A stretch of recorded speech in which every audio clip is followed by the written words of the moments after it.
आज ही Doubtnut app download करें। Doubtnut पर होगा अब आपके सभी मैथ्स, केमिस्ट्री, फिजिक्स और बायोलॉजी डाउट्स का सफाया। बस अपने क्वेश्चन की फोटो खींचो, उसे क्रॉप करो और तुरंत वीडियो सोल्यूशन पाओ। Download now. नमस्कार दोस्तों, डाउटनेट में आप सभी का स्वागत है। दोस्तों आइए बढ़ते हम अपने प्रश्न की तरफ। गद्यांश को पढ़कर निम्नलिखित में सबसे उचित विकल्प को चुनिए। भारत की विभिन्नता विशाल है, अर्थात भारत विभिन्नता पूर्ण देश है। यह स्पष्ट है या सबके सामने है और कोई भी व्यक्ति इसे देख सकता है। इसका संबंध बाहरी आकृति तथा कुछ निश्चित मानसिक प्रवृत्तियों एवं विशेष गुणों से है। बाह्य रूप से उत्तर पश्चिम के पठान तथा सुदूर दक्षिण के तमिलों में बिल्कुल भी समानता नहीं है। उनकी नस्लें भी एक नहीं है। यद्यपि उनमें कुछ सामान्य गुण एक से हो सकते हैं, वे चेहरे और शक्ल में, खान पान और कपड़ों में तथा स्वाभाविक रूप से भाषा में एक दूसरे से बिल्कुल भिन्न है। उत्तर पश्चिमी सीमा प्रांत में मध्य एशिया का प्रभाव पहले से ही है। कश्मीर के समान ही उसके अनेक रीति रिवाज हमें हिमालय से दूसरी ओर स्थित देशों की याद दिलाते हैं। पठानों के लोकप्रिय नाच रूस के कज्जाक लोगों के नाचों से विचित्र रूप से समान है।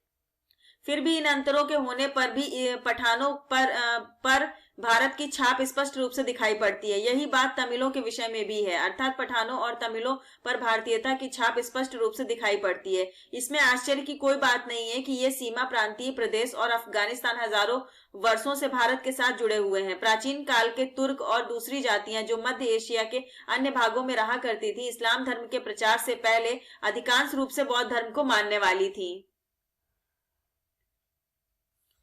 और उससे भी पहले महाकाव्य युग में हिंदू धर्म को मानती थी। सीमा प्रांत का प्रदेश प्राचीन भारतीय संस्कृति का केंद्र था और अब भी इस प्रदेश में स्मारकों तथा मठों के खंडहर भरे पड़े हैं और विशेष रूप से गहन विश्वविद्यालय तक्षशिला के खंडहर पाए जाते हैं, जो अब से 2000 वर्ष पूर्व अपनी प्रसिद्धि की चरम सीमा पर था, अर्थात बहुत प्रसिद्ध था। इस विश्वविद्यालय में भारत के प्रत्येक भाग से तथा एशिया के विभिन्न भागों से विद्यार्थी शिक्षा प्राप्त करने के लिए आया करते थे।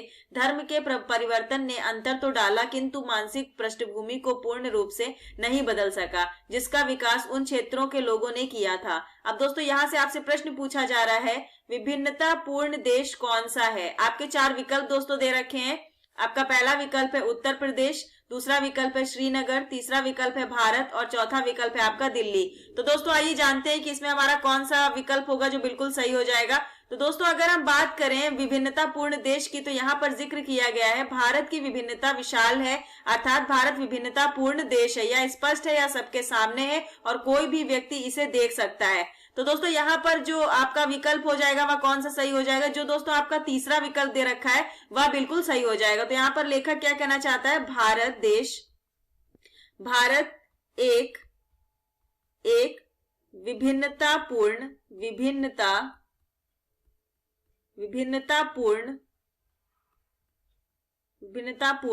देश है। दोस्तों यह कथन किसका है? यह लेखक ने कहा है कि कौन सा ऐसा देश है जो विभिन्नतापूर्ण देश है। तो वो कौन सा आपका विकल्प सही हो जाएगा? जो आपका तीसरा विकल्प है दोस्तों वह बिल्कुल सही हो जाएगा। धन्यवाद दोस्तों। क्लास 6 से 12 से लेके नीट, IIT, JEE मेंस और एडवांस के लेवल तक 10 मिलियन से ज्यादा स्टूडेंट्स का भरोसा। आज ही डाउनलोड करें डाउटनेट ऐप या व्हाट्सएप कीजिए अपने डाउट्स 8400 400 400 पर।